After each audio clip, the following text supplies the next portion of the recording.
जय श्री राम, वंदे मातरम, भारत माता की जय। मित्रों, उत्तर प्रदेश के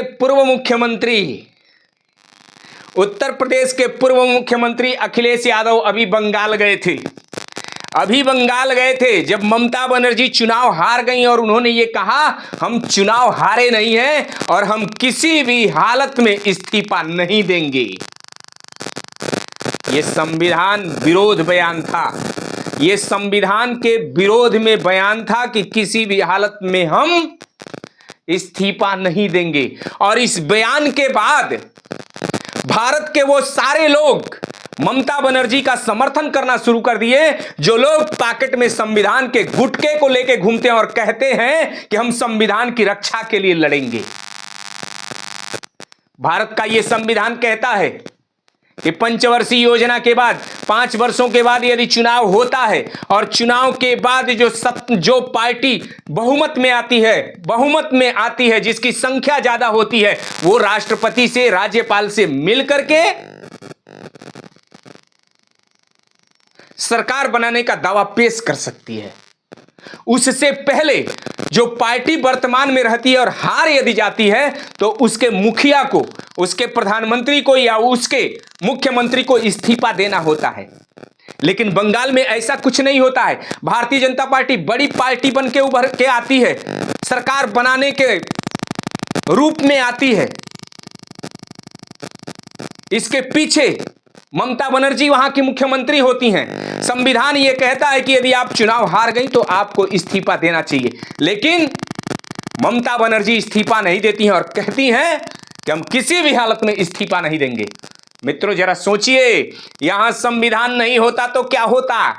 यहां संविधान यदि नहीं होता तो क्या ममता बनर्जी को आप हटा पाते? और क्या जो लोग छोटे छोटे संविधान के गुटके को लेकर पूरे देश में घूम रहे हैं कि हम संविधान की रक्षा के लिए चुनाव लड़ेंगे, क्या वो लोग न्याय के साथ बहुमत में आने वाली पार्टी का सहयोग करते? क्या नहीं करते।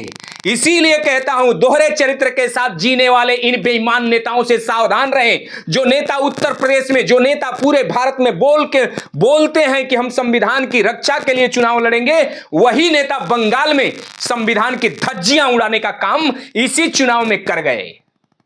अखिलेश यादव ममता बनर्जी को समर्थन देने गए थे। दीदी, हटना नहीं, हम तुम्हारे साथ हैं। भूल गए थे कि जिस संविधान को लेके घूम रहे हैं, वो संविधान ये कहता है कि बहुमत में जो पार्टी आई है उसे सरकार बनाने का दावा पेश करना चाहिए। और वही संविधान कहता है कि हारा हुआ मुख्यमंत्री, हारी हुई पार्टी का नेता यदि ये कहे कि हम इस्तीफा नहीं देंगे, तो वो संविधान कहता है कि राज्यपाल को पूर्ण अधिकार है कि समय पूरा होने पे उस सरकार को बर्खास्त कर दे। अब सोचिए, यदि संविधान नहीं होता और बंगाल में राज्यपाल नहीं होते तो क्या ममता बनर्जी, अखिलेश यादव, केजरीवाल, राहुल गांधी, एनडी गठबंधन, सपा, आरजेडी या भारत विरोधी पार्टियां भारतीय जनता पार्टी को वहां सरकार बनाने देते? नहीं देते। वो बार बार ये कहते कि ममता बनर्जी ही यहां रहेंगी। भारतीय जनता पार्टी बड़ी पार्टी बन के आई है तो क्या है, ममता बनर्जी ही यहां रहेंगी। इसलिए मेरे मित्रों, मैं यह बताने आया हूं, इन दोहरे चरित्र में जीने वाले नेताओं से सावधान रहें। ये देश के नहीं हो सकते, ये आपके और हमारे नहीं हो सकते। ये जीते हैं तो अपने परिवार के लिए और जीते हैं तो अपने खानदान के लिए। मेरे मित्रों, इनका एक परिवार है, इनके कुछ लोग हैं जिनके लिए ये जीते और मरते हैं। इसलिए मेरे मित्रों, सावधान रहें, सजग रहें। ये नेता आपके बीच में संविधान का गुटका लेके जाएं तो इन्हें पूछना कि क्या संविधान बंगाल में लागू होना चाहिए था या नहीं होना चाहिए। यदि संविधान के हिसाब से चुनाव हुआ और भारतीय जनता पार्टी बड़ी पार्टी बन के आई तो ममता बनर्जी को इस्तीफा देना चाहिए या नहीं देना चाहिए। ये तो कहिए कि संविधान और राज्यपाल के कारण वहां ममता बनर्जी की सरकार को बर्खास्त करके भारतीय जनता पार्टी को न्योता दिया गया कि आइए आप सरकार बनाइए, और आज भारतीय जनता पार्टी सरकार बनाने जा रही है। इसलिए भारतीय जनता पार्टी बंगाल के सभी नेताओं को और अपने शीर्ष नेतृत्व को, केंद्रीय नेतृत्व को ढेर सारी शुभकामना देते हुए पुनः आप मतदाताओं से, पुनः आप भारत के नागरिकों से